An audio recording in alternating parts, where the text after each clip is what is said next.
A game jam is an event where you create a game in a short period of time. Now, these can be anywhere from a full week to 24 hours to even just a single hour.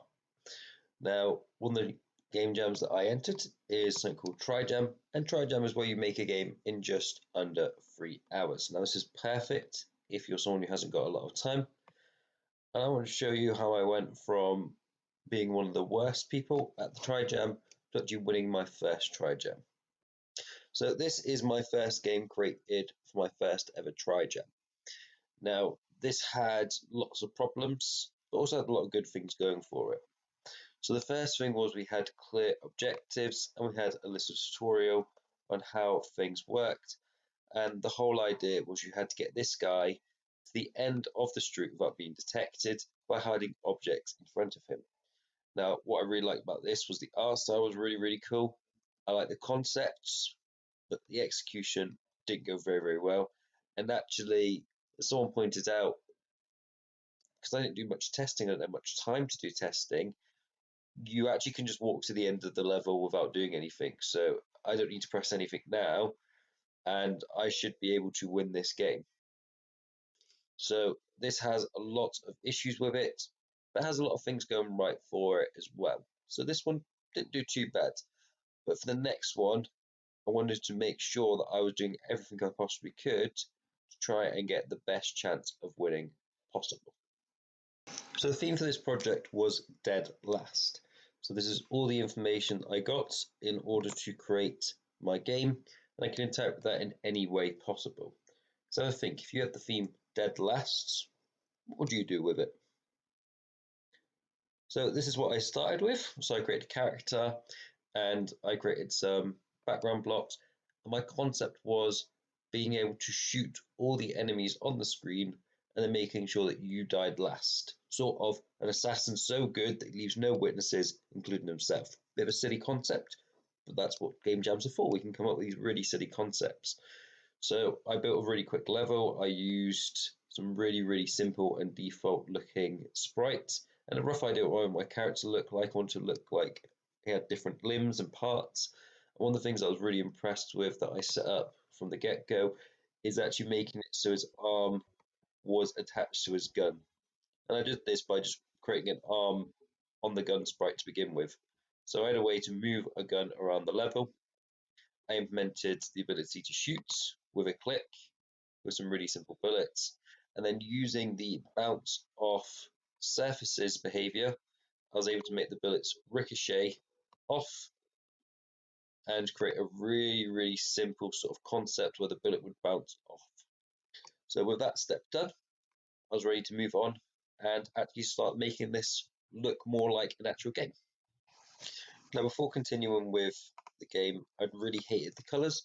So I looked up a color palette. I'm no good at actually deciding colors myself. I have horrible taste in colors. So I found this color palette online. I really liked it. I implemented it into my game. So looking at a quick before and after, and I'll play those between on the screen, you can see the difference already with just changing the colors. The other thing that I added is I added just a simple grey border just around each of the boxes, just to give them a little bit more shape so they looked a bit less cubed. So this was a huge, huge difference already. And with that, I was ready to start adding in my first enemies. So I implemented the first enemies into the game, and these were just copy and paste to drop for my player to save time. I just reskinned them to yellow, which I got from the color palette. And just a simple bit of code I made when I hit them, they disappeared. I did the same for myself. The arm was a bit glitchy, so I had to obviously make some changes with that after as well. Finally, I started implementing some other levels, so I just created a couple of different levels, getting slowly harder and harder each time, and then leading to a final level. So with that in place, I'd got my game, it was all set up and ready to go, but it was not the most enjoyable to play. There was some bugs with it still with the arm, and when you killed any enemies, it didn't feel very satisfying. I wanted it to feel really satisfying when you killed an enemy. So the way I actually fixed this is I actually took the enemy, and when they were destroyed, I actually created objects or sprites for each one of their limbs. and I spawned them in 5 different image points, the exact locations where they were, and I did the same for the player. So when either the player or the enemy was destroyed, it would remove them, and in its place spawn a load of limbs that had the physics property. So now when we shoot the enemies, they explode and they break up into multiple parts. And this was something that was just so much more satisfying to look at and watch. And I also added the physics behavior to the bullets as well. So as the bullet goes back across these parts, it's able to keep knocking them and move them around. One of the things I downloaded was a trail render. So this is just a plugin that we can get for our behaviors. This just means now when I shoot the bullet, it will have a trail behind it that just gives us a better idea of where it's come from, where it's going, just making it look just that little bit more exciting.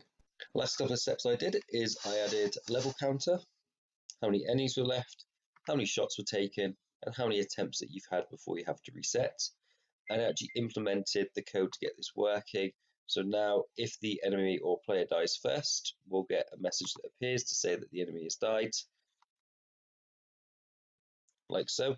And if all the enemies die instead, it moves along to the next level. So this was a really big part because now the game is now functional and works the way we expect it to work. The very final addition that I added to the game was a bit of background music and some tutorial instructions, and then finally some sound effects. So I did 2 main sound effects, one for the bullet bouncing off, and one for any time an enemy was destroyed.